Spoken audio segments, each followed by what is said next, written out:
Assalamualaikum warahmatullahi wabarakatuh. Jumpa lagi dengan Ocha M Channel, channelnya berita dan gosip kesayangan. Dalam debat Cawapres 1 ada istilah hilirisasi digital yang disampaikan oleh Cawapres nomor urut 2 yaitu Gibran Rakabuming Raka. Namun benarkan ada hilirisasi digital? Simak laporan berikut. Hilirisasi digital di Indonesia, serius atau sekedar wacana? Ini maksud Gibran hilirisasi digital, kata Iju di Kemah Politik Milenial. Hilirisasi digital, tantangan Indonesia maju. Ketua Demokrat NTB Iju ungkap program hilirisasi digital Prabowo Gibran.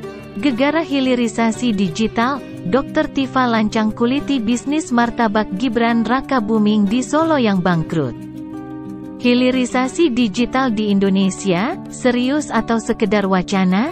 Koran Sulindo.com, hilirisasi digital belakangan jadi topik perbincangan yang mengemuka setelah salah satu cawapres, Gibran Rakabuming Raka, mengungkapkannya dalam acara debat calon wakil presiden.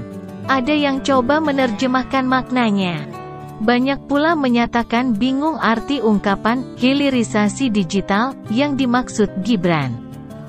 Salah satu anggota TKN Prabowo Gibran yaitu Budiman Sujatmiko coba memaparkan maksud hilirisasi digital dan maknanya. Menurut Budiman, meski istilah ini terdengar baru bagi sebagian kalangan, tetapi merupakan hal yang penting. Budiman mengatakan, narasi hilirisasi digital yang disampaikan oleh Gibran, memberi makna tekad untuk membangun ekonomi digital dari hulu ke hilir. Ia mengaku hilirisasi digital memiliki dua makna. Pertama adalah mempersiapkan infrastruktur jaringan atau konektivitas internet serta membangun industri perangkat digital. Maka daripada itu, di dalam visi misi dan program tercepat, mereka sudah memastikan untuk memberikan akses internet dan literasi digital untuk masyarakat Indonesia, terutama untuk daerah yang sebelumnya tidak terjangkau. Hal ini diharap akan membuat ombak digitalisasi usaha dan penambahan sumber daya manusia di sektor digital yang dapat diarahkan ke pengembangan blockchain, AI, machine learning, big data analytics. Kemudian, Budiman menjelaskan hilirisasi digital juga bermaksud untuk melakukan digitalisasi di rantai pasok industri strategis di Indonesia. Digitalisasi akan meningkatkan produktivitas dan efisiensi dalam proses industri di semua lini. Contoh di pertanian bisa menggunakan teknologi untuk pengembangan pupuk dan bibit unggul. IoT Smart Farming, atau e-commerce khusus pangan, kata Budiman. Karena data diolah secara digital dengan AI, machine learning, big data, blockchain sehingga cyber security dan cyber defense yang diungkapkan Gibran menjadi sangat penting untuk melindungi komoditas ekonomi kita, tambah Budiman. Tidak ada dalam literatur. Sementara itu beberapa tokoh lain menyebut istilah hilirisasi digital tidak atau belum dikenal dalam literatur manapun. Pengamat ekonomi digital, Nailul Huda mengaku heran dengan istilah hilirisasi digital ala Gibran tersebut. Ia juga secara jujur mengaku tidak mengerti maksud hilirisasi digital yang dikatakan Gibran. Nailul menjelaskan hilirisasi biasanya proses pengolahan bahan baku atau raw material menjadi barang yang memiliki nilai tambah tinggi. Nah, kalau hilirisasi digital katanya, tidak diketahui apa yang mau disasar. Apa yang mau dihilirisasi dari digital? Teknologinya, manusianya, atau apa? Ini dari digital apa yang raw material? Nilai tambahnya di mana? Kata Nailul. Sementara itu, Direktur Eksekutif Center of Economic and Law Studies atau CELIOS Bima Yudhistira juga mengatakan hilirisasi yang disampaikan Gibran rancu karena digital merupakan jasa, bukan barang industri atau komoditas. Menurut Bima, terminologi hilirisasi biasanya melekat pada penciptaan nilai tambah pada sektor berbasis komoditas atau industri. Kalau yang dimaksud Gibran seperti AI, kemudian blockchain dan Web3 itu lebih tepatnya inovasi digital. Maksudnya mungkin pengembangan digitalisasi karena saat ini sudah sampai pada tahap Web 4 di mana teknologi internet tidak hanya terdesentralisasi tapi juga tersebar luas, jelas Bima. Industri digital mana hulu dan hilir? Digitalisasi sangat erat hubungannya dengan kemajuan teknologi komputer yang menggunakan angka atau digits untuk memproses serangkaian instruksi dan berkomunikasi dengan perangkat lainnya. Teknologi digital berbasis komputer telah mulai digunakan pada tahun 1940-an ketika Perang Dunia Kedua. Pihak Jerman mengembangkan komputer Z3 untuk merancang peluru kendali dan pesawat terbang. Kemudian di tahun 1960-an teknologi digital dikembangkan untuk kepentingan bisnis dengan IBM sebagai pionirnya. Digitalisasi semakin berkembang dengan penciptaan prosesor sebagai otak komputer dan serangkaian chip pendukung berbahan dasar silikon.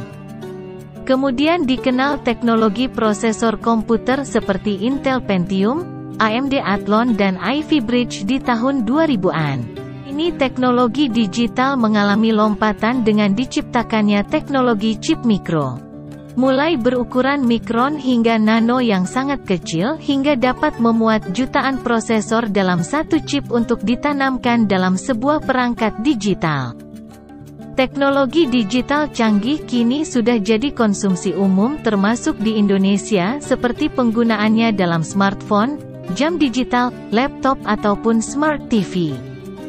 Industri digital di sektor hulu mencakup produksi berbagai komponen inti mulai prosesor, microchip, periferal, layar atau screen maupun baterai. Sektor hulu industri digital ini kita kenal sejak dahulu dengan istilah hardware atau perangkat keras.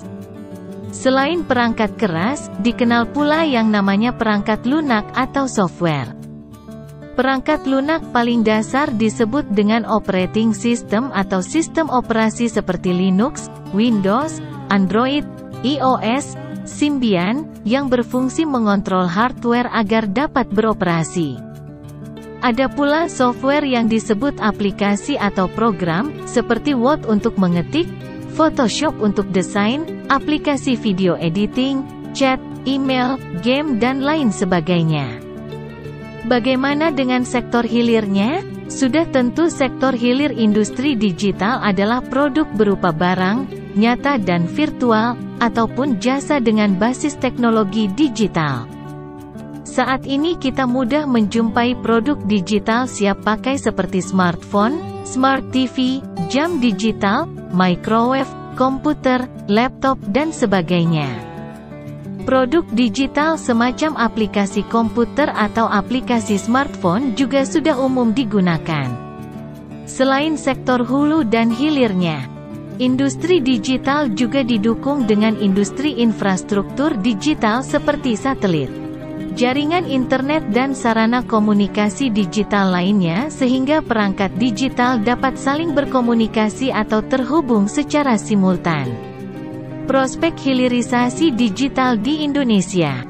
Memang benar seperti yang sering disampaikan para politisi ataupun pengamat ekonomi bahwa industri digital punya nilai ribuan triliun rupiah, industri yang sangat besar secara ekonomi.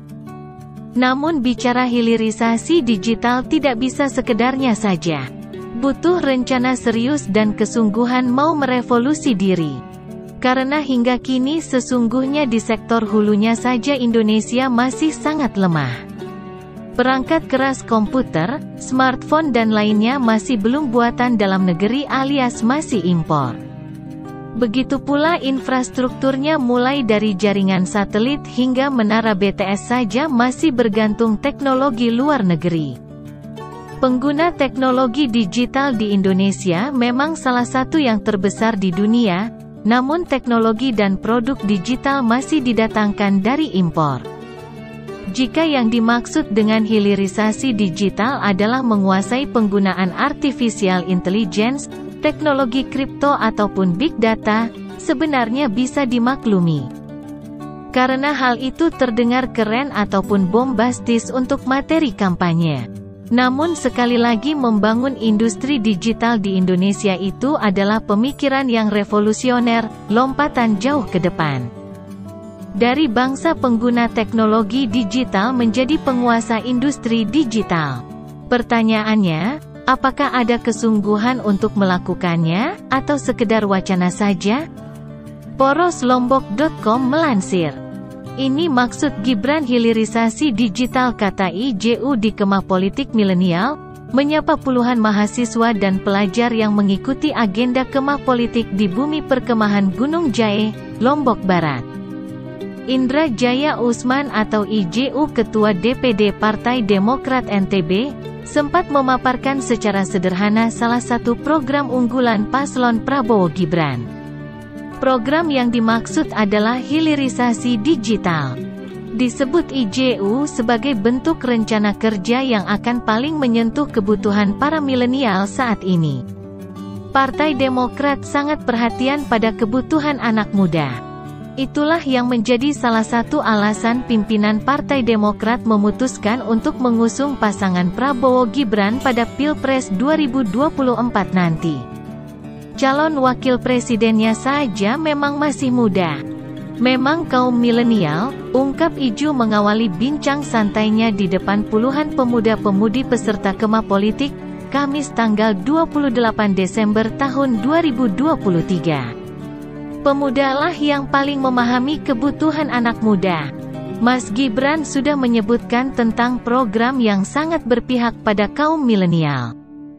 Programnya adalah hilirisasi digital, sambung Iju yang juga tercatat sebagai tim pengarah pada TKD pasangan Prabowo Gibran NTB. Menurut Iju, program kerja paslon nomor urut 2 itu akan mampu mendorong terbukanya lapangan kerja bagi pemuda. Juga akan memberi ruang yang sangat luas bagi para pemuda untuk lebih mengembangkan diri, sehingga mampu eksis bersaing di era digital yang terus berkembang ke depan. Ia menekankan agar para pemuda mau memanfaatkan kesempatan yang lebih terbuka lebar di era digital ini, dengan tidak hanya menjadi penikmat kemajuan teknologi informasi, namun juga ikut berusaha menjadi pelaku aktif dalam menyediakan sarana dan prasarana yang dibutuhkan dunia digital tersebut.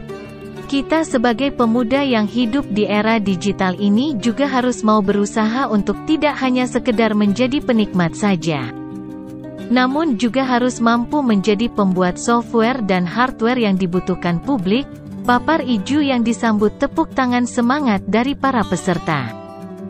Dewan 3 periode ini juga menjelaskan bahwa kesempatan yang dimiliki kaum muda saat ini sangat berbeda jauh dengan yang tersedia beberapa tahun lalu.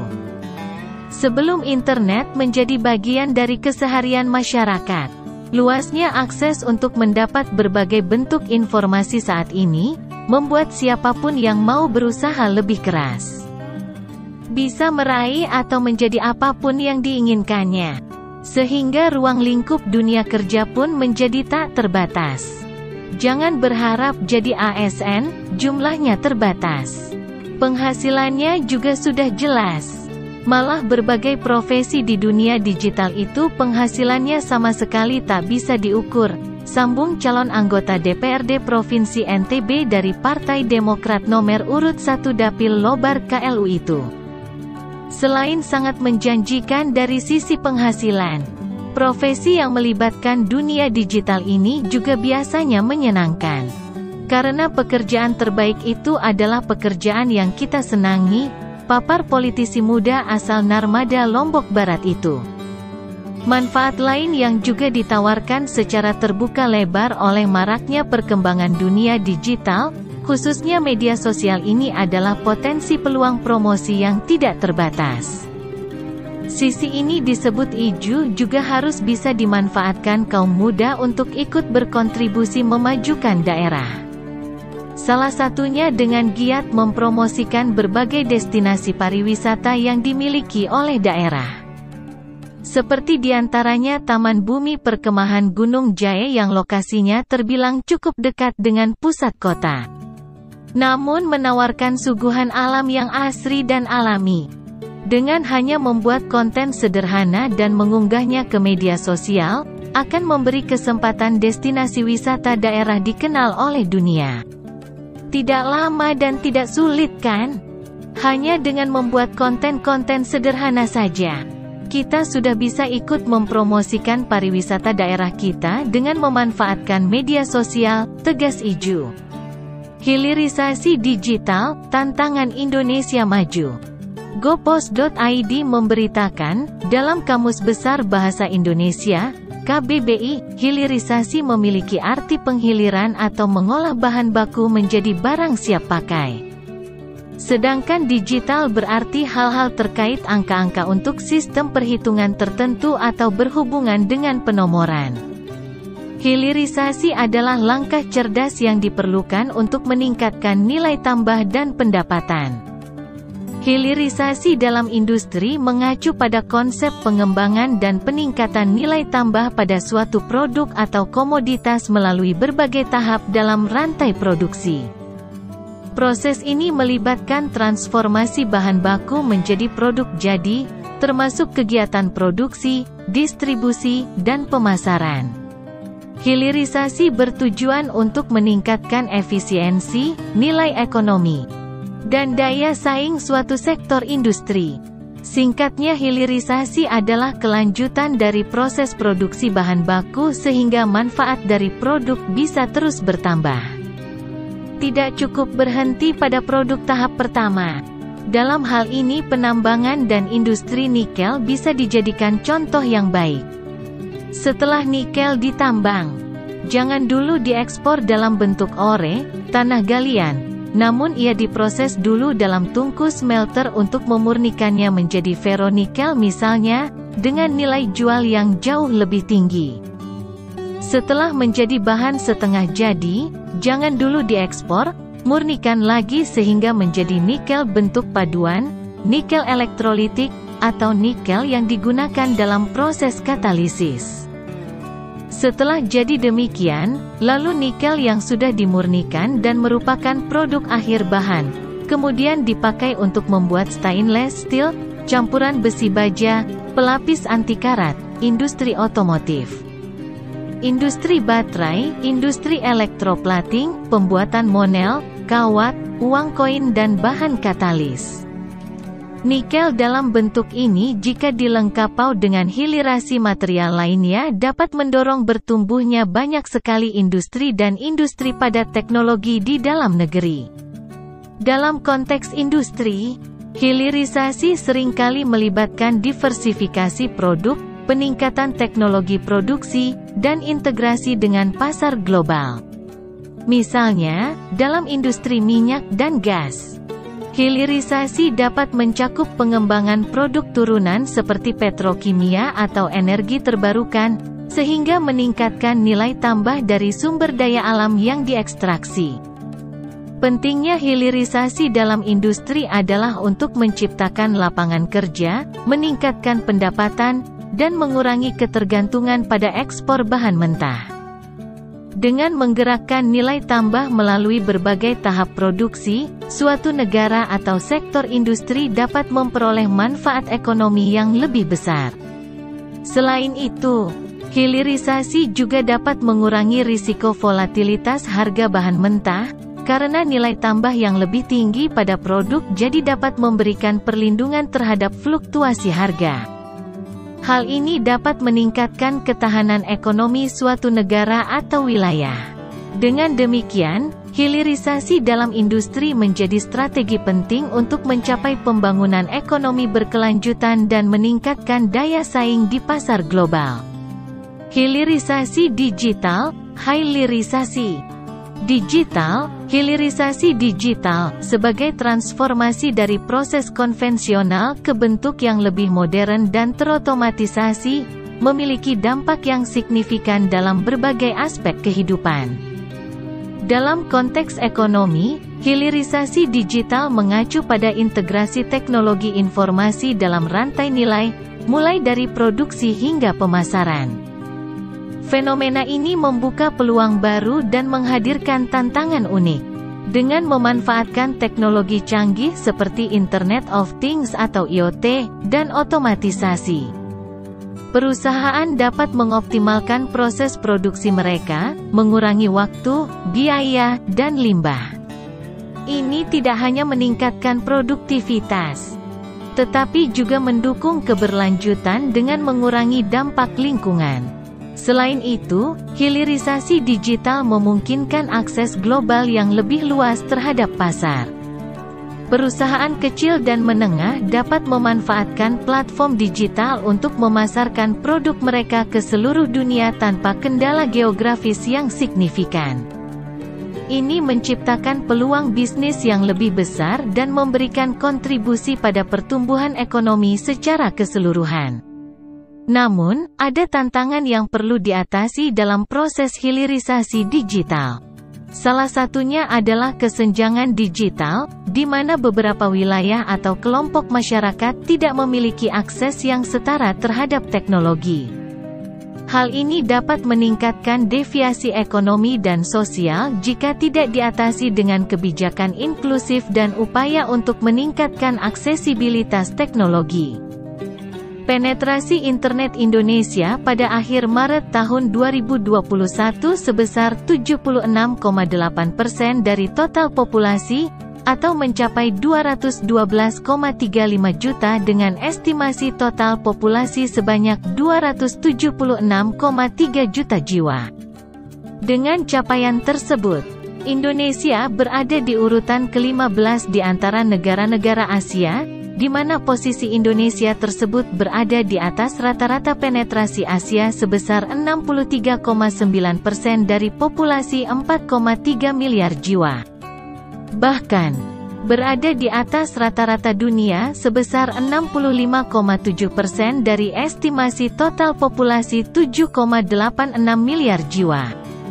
Beberapa langkah atau praktik dari hilirisasi digital ini antara lain adalah menyediakan akses internet, kabel serat optik, microwave hingga peluncuran satelit Republik Indonesia, Satria-1.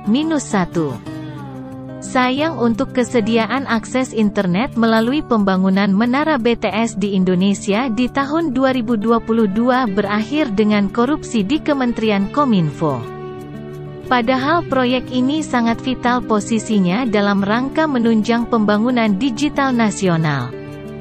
Infrastruktur BTS ini merupakan langkah strategis dan menjadi bagian dari apa yang dikenal sebagai Jalan Transformasi Digital Indonesia tahun 2021 sampai tahun 2024 sebagai panduan pelaksanaan transformasi digital di 4 pilar, yaitu infrastruktur digital, pemerintahan digital, masyarakat digital, dan ekonomi digital.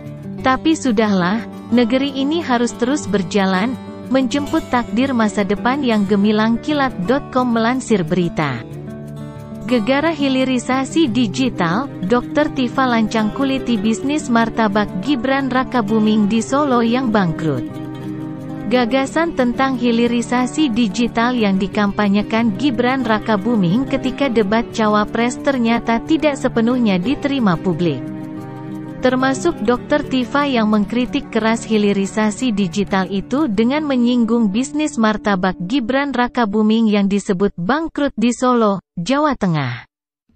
Dr. Tifa menilai bahwa wali kota Solo ini tidak pantas mengucapkan ide-ide futuristik lantaran gagal mengelola bisnis martabak bernama Markobar 1996. Adapun pernyataan yang cukup lancang itu disampaikan Dr. Tifa melalui akun Twitter @drtifa seperti dikutip Kilat.com pada Rabu, tanggal 27 Desember tahun 2023. Pada pembukaannya Dr. Tifa menyebut problem atau masalah besar yang sedang dialami bangsa ini meliputi rata-rata IQ hanya 78, 40% stunting, brain stunting. Dan orang tidak punya semangat tinggi untuk maju secara mandiri. Jadi jangan berkhayal bikin kota terbang, ahli blockchain, ahli cybersecurity, ahli kripto, terang Dr. Tifa. La martabakmu wae bangkrut, tandas dokter lulusan Universitas Gadjah Mada atau UGM tersebut. Diketahui bisnis martabak bernama Markobar 1996 itu sempat viral ketika Joko Widodo baru menjabat sebagai Presiden RI. Lantaran banyak orang yang penasaran dengan kegiatan putra sulung Jokowi yang ternyata seorang pebisnis. Diduga karena sejak menjabat wali kota Solo, bisnis martabak itu mulai tidak terurus sehingga banyak yang menyebutnya bangkrut. Memang bisnis martabak ini begitu tenar di masanya sampai membuka banyak cabang di luar kota Solo. Misalnya saja Markobar 1996 yang berada di Transmart Pabelan terletak di Kabupaten Sukoharjo, Jawa Tengah. Salah satu pegawainya sempat membuat pengakuan mengejutkan ketika diwawancarai oleh awak media karena setiap hari hanya terjual 1-2 box saja. Lebih lanjut menurut pegawai yang tidak mau diungkap identitasnya itu gerai atau tokonya itu baru ramai ketika weekend saja atau sewaktu Transmart ramai. Di sini cuma 3 bulan aja, karena Piala Dunia U17 aja. Soalnya gerai di Kota Barat disuruh tutup dulu karena lapangannya dipakai Piala Dunia. Setelah ini balik lagi ke Kota Barat, katanya. Bagaimana menurut Anda? Demikian, semoga bermanfaat. Wassalamualaikum warahmatullahi wabarakatuh.